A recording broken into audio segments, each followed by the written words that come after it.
आपके लाइफ के सबसे अमेजिंग वीडियो में से एक होने वाला है रैंडम इंटरेस्टिंग फैक्ट्स की बरसात। द ग्रेट ओमार फ्रांसिस सैंगोर्स्की एक बुक बाइंडर थे जो कि लंदन में रहते थे। उन्होंने एक ऐसे किताब को बनाया जिसे एक्चुअल में कर्स्ड यानी श्रापित कहते हैं, और सिर्फ श्रापित ही नहीं बल्कि most cursed book of all time भी इसे कहा जाता है। इस बुक को टाइटैनिक के डूबने का कारण माना जाता है, क्योंकि अनसिंकेबल नाम से जाना जाने वाला टाइटैनिक जब डूबा था तब ये उसी पर था, और अब ये बुक अटलांटिक ओशन के बीच में टाइटैनिक के मलबे के साथ कहीं न कहीं पड़ा हुआ है। पर आज तक इसकी ओरिजिनल कॉपी फिर किसी को नहीं मिली। बाद में उसके ऑथर की ओरिजिनल ड्राइंग्स को लेकर उसकी सेकंड कॉपी को बनाया गया, जो कि जब लंदन बॉम्ब्ड हुई थी वर्ल्ड वॉर 2 में, उसी घटना में ये बुक डिस्ट्रॉय हो गई। फिर उसके बाद उसी ऑथर के हाथों से बनी ओरिजिनल ड्राइंग्स को मुश्किल से खोजा गया, और 40 साल के मेहनत के बाद एक ऑथर ने इसके थर्ड कॉपी को पब्लिश किया और उसे ब्रिटिश लाइब्रेरी को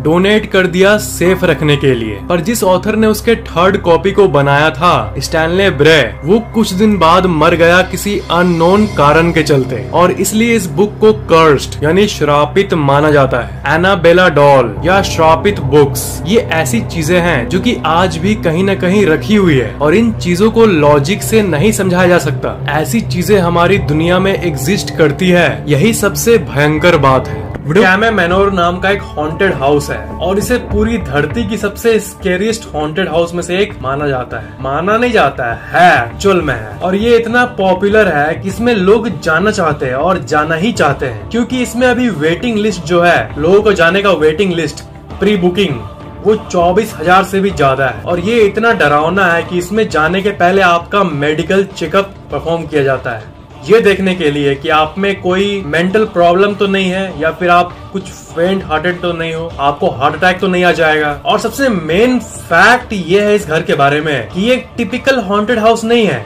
कि आपके साथ कोई गार्ड जाएगा और आप डरोगे तो आपको वो सेफ ले आएगा, वैसा कुछ नहीं है। उल्टा ये चैलेंज माना जाता है। इसमें अगर आप जाओगे और आपके साथ कुछ भी होगा तो आपके साथ कोई नहीं होगा, मतलब कोई हेल्प करने वाला नहीं होगा, आपके पास कोई फोन नहीं रहेगा, कुछ नहीं रहेगा, आप अलोन रहोगे। एक भूल भुलैया होगा, आपको पता भी नहीं चलेगा मैं कहाँ हूँ। आप डर के मारे मर रहे हो तब भी कोई नहीं आएगा आपका हेल्प करने। ये ऐसा अजीब और स्कैरी हाउस है। आप कहोगे कि प्लीज प्लीज मुझे मेरा सारा पैसा ले लो, लेकिन मुझे यहाँ से निकाल दो। ऐसी नौबत भी आ गई तब भी आपको कोई नहीं निकालेगा। आप एक बार घुसो तो 10 घंटे बाद ही आप उसमें से निकल सकते हो। आप अगर बेहोश भी हो जाओ तो आपको कोई नहीं पूछेगा। ये सब टर्म्स एंड कंडीशन पर एग्री करने के बाद ही आपको इसमें जाने दिया जाएगा, और आखिर में जो इससे निकलता है उनके लिए कुछ प्राइजेस भी रखे जाते हैं। पर अगर आप लोगों के एक्सपीरियंस को सुनोगे तब आपको सुन के ही टॉयलेट हो जाएगा पैंट में। यहाँ तक इस घर को लेकर बहुत लोगों ने विवाद भी किया है, और ऐसे बहुत सारे पेटिशन निकले हैं जिसमें लोगों ने अग्री किया है कि इस प्लेस को बैन किया जाए, क्योंकि ये कोई हॉन्टेड हाउस नहीं है बल्कि ये तो टॉर्चर हाउस है। पर अभी तक ये ऑपरेशनल है, ये अभी तक चल रहा है, और लोग एक्सपीरियंस आज भी कर रहे हैं। सबसे इंटरेस्टिंग फैक्ट आपको कौन सा लगा, नीचे कमेंट करना मत भूलना। ये दुनिया हमेशा वैसी नहीं होती जैसा कि आपको हमेशा दिखती है। दुनिया के शुरुआत से लेकर ही हम लोग ऐसी कई कहानियां सुनते हैं जिसमें कई लोग नॉर्मल कॉन्शियसनेस से बाहर निकलकर कई एंटिटीज को फील करते हैं, पैरानॉर्मल चीजों को एक्सपीरियंस करते हैं। तो ध्यान से सुनो, एंडीज माउंटेन में एक बहुत बड़ा एरिया स्टोन से भरा हुआ है जिसको स्टोन फॉरेस्ट कहते हैं, और वहाँ पे आपको कुछ ऐसे स्टोन्स देखने मिलते हैं। इन स्टोन्स को आप ध्यान से देखोगे ना तो आपको ना कुछ पैटर्न्स दिखेंगे इन स्टोन्स में। ऐसा लगेगा कि इंसान का चेहरा और जानवरों का चेहरा बना हुआ है इन स्टोन्स में, और ऐसा भी लगेगा कि ये बना नहीं हुआ है एयर के चलते और इरोजन के चलते बना नहीं है नेचुरल तरीके से, बल्कि उसे बनाया गया है। साइंटिस्ट के हिसाब से ये रॉक फॉर्मेशंस 10,000 से भी ज्यादा साल पुराने हैं। जूलियो सी टैलो नाम के एक आर्कियोलॉजिस्ट ने इस जगह पे इतनी सारी मिस्टीरियस चीजों को खोजा है ना कि आप सोच भी नहीं सकते। इनको इस जगह पे कई ममीज भी मिला है, और यही सब जब सुनने में आ रहा था ना तब बहुत लोग इस जगह पे खुद ही जाकर ये देखना चाह रहे थे कि वहाँ है क्या, और वहाँ पर क्या क्या पैरानॉर्मल चीजें होती है। तो ऐसी कई घटनाएं हुई जो कि ये दिखाती है कि यहाँ पे इंटर डायमेंशनल ट्रैवल भी पॉसिबल है। डॉक्टर रॉल रियो सेंटेनो, जो कि एक डॉक्टर और एक पैरानॉर्मल इन्वेस्टिगेटर हैं, उनके पास एक ऐसी पेशेंट आई जिसका आधा बॉडी पैरालाइज हो चुका था। तो डॉक्टर ने उससे पूछा कि तुम्हारा आधा बॉडी कैसे पैरालाइज हो गया। डॉक्टर ने उसके ब्रेन स्कैन और बाकी चीजों से ये पता किया कि ऐसा कोई इंटेंस घटना हुआ नहीं है, ब्रेन में सब कुछ नॉर्मल दिख रहा है। तो आखिर उस स्टोन जंगल के किसी एक जगह पे जाके वो पैरालाइज हो गई क्या?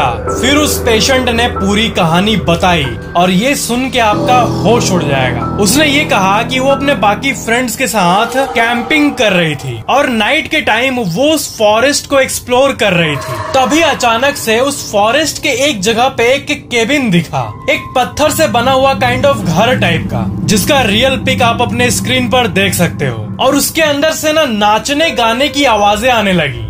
ऐसा लग रहा था कोई म्यूजिक बज रहा है और अंदर कोई सेरेमनी चल रहा हो। और वो जब एक झलक देखी कि अंदर क्या है, तो उसे पुराने जमाने के लोग दिख रहे थे। ऐसा लगा कि 1700s के लोग सेरेमनी कर रहे आपस में एक साथ। फिर वो क्यूरियोसिटी से उसके अंदर जाना चाहिए और जाने लगी। और वो जैसे उस गेट के पास आई, उसका बॉडी सक होने लगा, ऐसा जैसे कि वो किसी पोर्टल में सक हो रही है। कोई पोर्टल उसको अंदर की तरफ खींच रहा था। तभी उसकी बाकी फ्रेंड्स जो है वो आई और उसको वापस इस दुनिया में टानने लगी। बट उसका आधा शरीर उस पोर्टल के अंदर घुस चुका था और जैसे उसको बाहर टाना गया, उसका आधा शरीर काम करना बंद कर दिया, पैरालाइज हो गया। उसके बॉडी का जो पार्ट पोर्टल में घुसा, उतने पार्ट का बॉडी का एनर्जी फ्लो जो है वो स्पेस टाइम के डिस्टॉर्ट के चलते पैरालाइज हो गया। ये शायद एक टाइम स्लिप की घटना थी, जहाँ पर टाइम स्लिप होने के चलते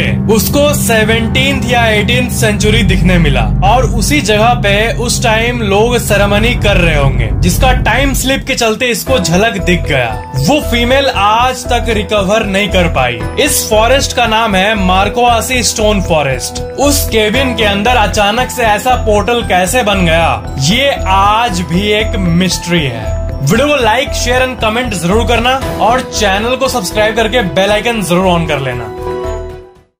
आई होप आपको इस वीडियो के फैक्ट्स बहुत मजेदार लगे होंगे। वीडियो पसंद आया तो लाइक जरूर करना और नीचे कमेंट करना कि ये वीडियो कैसा लगा और शेयर जरूर करना और चैनल को सब्सक्राइब करके बेल आइकन भी ऑन जरूर कर लेना। Thank you for watching this video.